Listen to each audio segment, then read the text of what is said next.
Welcome to competitive exams corner. RRB ఎన్టీపీసీకి సంబంధించి model paper number 18కు స్వాగతం. ఇందులో ఫస్ట్ క్వశ్చన్ మనం అబ్జర్వ్ చేస్తే,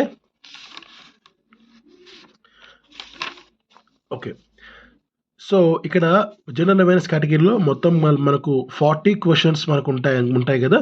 సో అందులో 40 క్వశ్చన్స్లో నేను గత 2-3 రోజుల నుంచి చెప్తున్నాను, ఈవెన్ అంతకు ముందు కూడా చెప్తాను నేను.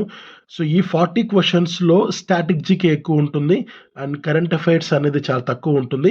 ఇది ఇప్పుడు మీరు చూస్తున్న బుక్ చాలా ఓల్డ్ బుక్ అనమాట. చాలా ఓల్డ్ బుక్ అంటే 2021 కి సంబంధించిన పుస్తకం ఇది. బట్ దీన్ని నేను ఎందుకు ప్రిఫర్ చేస్తున్నానంటే, ఈ ఎన్టీపీసీ జనరల్ అవేర్నెస్ కేటగిరీలో మనకు స్టాటిక్ ఎక్కువ ఉంటుంది, కరెంట్ అఫైర్స్ పోర్షన్ చాలా తక్కువ ఉంటుంది. స్టాటిక్ అంటే తెలిసిందే, ఏ క్వశ్చన్కి ఏ ఆన్సర్ అయితే మనకు ఎప్పటికీ మనకు మార్పు ఉండదో అలాంటి వాటిని మనం స్టాటిక్ అంటాం. సో అలాంటి పోర్షన్ ఎక్కువ ఉంది కనుకే నేను ఈ పుస్తకంని తీసుకొని మీకు అందిస్తున్నాను. సో ఈ 18th మోడల్ పేపర్లో కూడా మరొక 40 బిట్స్ని ఇప్పుడు చూద్దాం. సో ఈ 40 క్వశ్చన్స్లో కూడా ఎన్ని స్టాటిక్ ఉన్నాయి, ఎన్ని కరెంట్ అఫైర్స్ క్వశ్చన్స్ ఉన్నాయో ఇప్పుడు మనం చూద్దాం. ఫస్ట్ క్వశ్చన్, అమెరికా అధ్యక్షుడు డొనాల్డ్ ట్రంప్ భారతదేశ పర్యటనలో భాగంగా 2020 ఫిబ్రవరి 25న అమెరికా మరియు భారతదేశాల మధ్య సుమారు ఎన్ని కోట్ల రూపాయల రక్షణ ఒప్పందాలు జరిగాయి? ఆన్సర్ 21,500 కోట్లు. సో మనకు ఈ క్వశ్చన్స్కి ఇప్పటికి సంబంధించింది కాదు, ఎందుకంటే ఇది కరెంట్ అఫైర్స్ క్వశ్చన్. చెప్పాను కదా, 2021కి సంబంధించిన పుస్తకం అని. సో అప్పటికి సంబంధించిన కరెంట్ అఫైర్స్ క్వశ్చన్ ఇది. ఓకే, నెక్స్ట్ క్వశ్చన్, చతుర్భుజ కూటమిలో అమెరికా మరియు భారత్తో పాటు ఏ 2 దేశాలు భాగస్వాములు? ఆన్సర్ ఆస్ట్రేలియా మరియు జపాన్. సో ఓకే, ఇది కూడా కరెంట్ అఫైర్స్ క్వశ్చన్ అనుకుందాం. నెక్స్ట్ క్వశ్చన్, ప్రపంచంలో అతిపెద్ద ధ్యాన కేంద్రం 2020 జనవరి 28న ఏ నగరంలో ప్రారంభమైంది? ఆన్సర్ హైదరాబాద్. ఇది కూడా కరెంట్ అఫైర్స్ క్వశ్చనే. నెక్స్ట్ క్వశ్చన్, 2020 సంవత్సరానికి గాను ప్రతిష్టాత్మక పేలర్ పురస్కారం అందుకున్న వారు ఎవరు? ఆన్సర్ పవన్ సుఖ్దేవ్. సరే, ఇది కూడా కరెంట్ అఫైర్స్ క్వశ్చనే. సో 161, 62, 63, 64 ఈ 4 కూడా మనకు కరెంట్ అఫైర్స్ క్వశ్చన్సే. ఇక 65 నుంచి చూద్దాం. తిల్లానా కింది ఏ నృత్యానికి సంబంధించినది?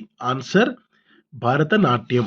నెక్స్ట్, కింది వానిలో హిందీ సాహితీ రూపాలకు సంబంధించి సరైనది ఏది అంటే, సాంప్రదాయ కవిత, వ్యంగ్య కవిత, యాత్ర సాహిత్యం, పైవన్నీ. సో అన్నీ కూడా మనకు ఈ హిందీ సాహితీ రూపాలకు సంబంధించినవే. ఇప్పుడు మీరు అబ్జర్వ్ చేస్తే ఈ 65వ 66వ క్వశ్చన్స్కు ఆన్సర్స్ ఇంకొక 10 సంవత్సరాలైనా వాటికి ఆన్సర్స్ మారవు. సో ఇలాంటి వాటిని స్టాటిక్ అంటాం అన్నమాట. సో ఇవి మనకు చాలా కీ రోల్ ప్లే చేస్తున్నాయి ఈ ఎగ్జామ్లో. సో 64th వరకు మాత్రమే మనకు కరెంట్ అఫైర్స్ క్వశ్చన్ వచ్చాయి ఇప్పటిదాకా. Let's see next. ఆ భారతదేశ దక్షిణాగ్ర భాగంలో మన్నార్ గల్ఫ్లోని ఒక దీవిగా ప్రఖ్యాతగాంచిన దేవాలయం ఏది అంటే రామేశ్వరం. నెక్స్ట్, అంతర్జాతీయ ఒలింపిక్ కమిటీ ఏ సంవత్సరంలో ఏర్పడింది? ఆన్సర్ 1894. నెక్స్ట్, వరల్డ్ బ్యాంకు సంబంధించని సంస్థ ఏది అంటే ఐబిఆర్డి, ఐఎఫ్సి, ఎంఐజిఏ, ఐఎంఎఫ్ వరల్డ్ బ్యాంక్కి సంబంధించింది కాదనమాట. నెక్స్ట్, అది ఆ సెగ్మెంట్ వేరే ఉంటుంది. నెక్స్ట్ క్వశ్చన్ మనం అబ్జర్వ్ చేస్తే, ఈ కింది వాటిలో వాస్తవములు ఏమిటి అంటే, మనకు ఈ హల్దియా రేవు పట్టణమును నది ఆధార ఓడరేవు అంటారు. పారాదీప్ రేవు పట్టణం తుఫాన్లకు ఎక్కువగా గురవుతుంది. తర్వాత ప్రైవేట్ యాజమాన్యంతో ఏపీలో మొదట గ్రీన్ పోర్ట్ కృష్ణపట్నం. సో అన్నీ కూడా కరెక్ట్ ఆన్సర్సే. నెక్స్ట్, హైపర్ లింక్లతో రూపొందించిన కొన్ని వెబ్ పేజీల సమూహాన్ని ఏమంటారు అంటే వెబ్సైట్ అని అంటారు. నెక్స్ట్, ప్రపంచ సుస్థిర అభివృద్ధి సదస్సు యొక్క థీమ్ ఏంటి అంటే towards 2030 making the decade count. Next question, quinine అనే ఔషధం యొక్క బెరడు నుంచి తయారు చేస్తారు. ఈ యొక్క బెరడు నుంచి తయారు చేస్తారంటే ఆన్సర్ సింకోనా అఫినిలాసిస్. Next sugar cane breeding institute ఎక్కడ గలదు? ఆన్సర్ కోయంబత్తూర్. నెక్స్ట్ ఇంటర్పోల్ అంటే ఏంటంటే international crime police organisation. Next taikonaut ఏ దేశపు వ్యోమగామి అంటే చైనా. నెక్స్ట్ గ్రహం యొక్క నిర్ణీత కక్ష చుట్టూ తిరిగేవి ఏవి అంటే ఆర్బిటర్. నెక్స్ట్ నిటారుగా ఉన్న కర్రను నీళ్ళల్లో ముంచితే ఎందుకు వంకరగా కనిపిస్తుంది అంటే సాంద్ర మాధ్యమం నుంచి విరళతర మాధ్యమంలోకి కాంతి కిరణాలు పయనించేటప్పుడు అవి వంగుతాయి. సో వక్రీభవనం. సో అందువల్ల మనకు కర్రని నీళ్ళలో ముంచితే వంకరగా కనిపిస్తుంది. నెక్స్ట్ అంటుకుపోని వంట గిన్నెలకు పూతగా ఉపయోగించే టెఫ్లాన్ ఫార్ములా ఏది అంటే C2F4N. నెక్స్ట్ కింది వాటిని జతపరచండి అని ఇక్కడ ఇవ్వడం జరిగింది. ఎంటమాలజీ అంటే మనకు కీటకాల అధ్యయనం. నెక్స్ట్ కాంకాలజీ అంటే మొలస్కా కర్పరాల అధ్యయనం. నెక్స్ట్ ఆర్నిథాలజీ అంటే పక్షుల గురించి అధ్యయనం. ఆంకాలజీ అంటే క్యాన్సర్ గురించి అధ్యయనం అనమాట. నెక్స్ట్ క్వశ్చన్ మనం అబ్జర్వ్ చేస్తే నిద్రలో ఉన్నప్పుడు చేసుకునే వివాహం ఏంటి అంటే పైశాచిక వివాహం. నెక్స్ట్ మౌర్యుల పాలనలో అధ్యక్షులు లేని ఏకైక శాఖ ఏది అంటే మత్స్య శాఖ. నెక్స్ట్ కింది వాటిని జతపరచండి అని ఇక్కడ ఇవ్వడం జరిగింది. నామ్దేవ్ వచ్చి దర్జీ, కబీర్ నేత పనివారు, రవిదాస్ చెప్పులు కుట్టేవారు, సేనా అంటే మంగళివారు అనమాట. నెక్స్ట్ భారతదేశానికి మొదటగా పొగాకు తెచ్చిన వారు ఎవరు అంటే పోర్చుగీస్ వారు. నెక్స్ట్ సహాయ నిరాకరణోద్యమం కాలంలో తమ న్యాయవాద వృత్తిని వదిలివేసిన ఇద్దరు మహనీయులు ఎవరు అంటే పండిత్ మోతీలాల్ నెహ్రూ మరియు సిఆర్ దాస్ అన్నమాట. నెక్స్ట్ కింది వాటిని పరిశీలించి సరైన సమాధానం ఎంపిక చేయండి అని అడుగుతున్నారు. ఇక్కడ మనకు క్షారనీయతలో లవణాలను pH విలువతో కొలుస్తారు. pH విలువ 7 కన్నా తక్కువగా ఉన్న నేలలను ఆమ్ల నేలలని, pH విలువ 7 కన్నా ఎక్కువగా ఉన్న నేలలను క్షార నేలలని పిలుస్తారు. సో రెండు కూడా మనకు రైట్ ఆన్సర్సే.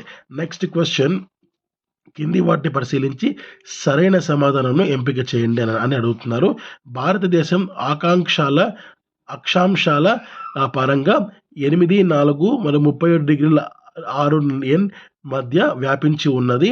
నెక్స్ట్ భారతదేశం రేఖాంశాల ప్రకారంగా 68, 7, 97, 28 మధ్య వ్యాపించి ఉన్నది. సో రెండు కూడా రైట్ ఆన్సర్సే. నెక్స్ట్ క్వశ్చన్ కింది వాటిని పరిశీలించి సరైన సమాధానంను గుర్తించండి అని అడుగుతున్నారు. MMTS సర్వీసుల అర్బన్ ప్రాంతాల నుండి సబర్బన్ ప్రాంతాలకు సేవలు అందిస్తుంది. ఇది ఉపయోగించే గేజ్ బ్రాడ్ గేజ్ 1.676 మీటర్లు. MRTS అని మెట్రో రైలు అని కూడా పిలుస్తారు. ఇది నగరంలో సేవలు అందిస్తుంది.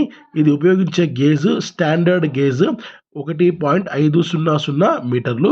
సో రెండు కూడా సరైన ఆన్సర్సే. నెక్స్ట్ 89వ క్వశ్చన్ మనం అబ్జర్వ్ చేస్తే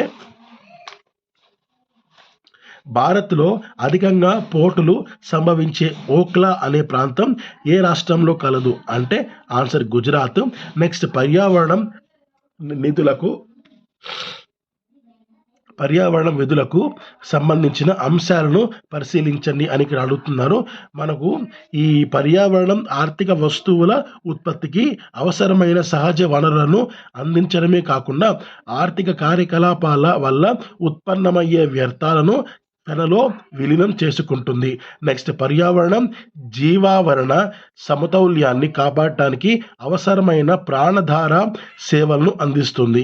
నెక్స్ట్ పర్యావరణం రస సౌందర్యాన్ని అనుభవించేందుకు అనుగుణమైన ప్రకృతి సేవలను అందిస్తుంది.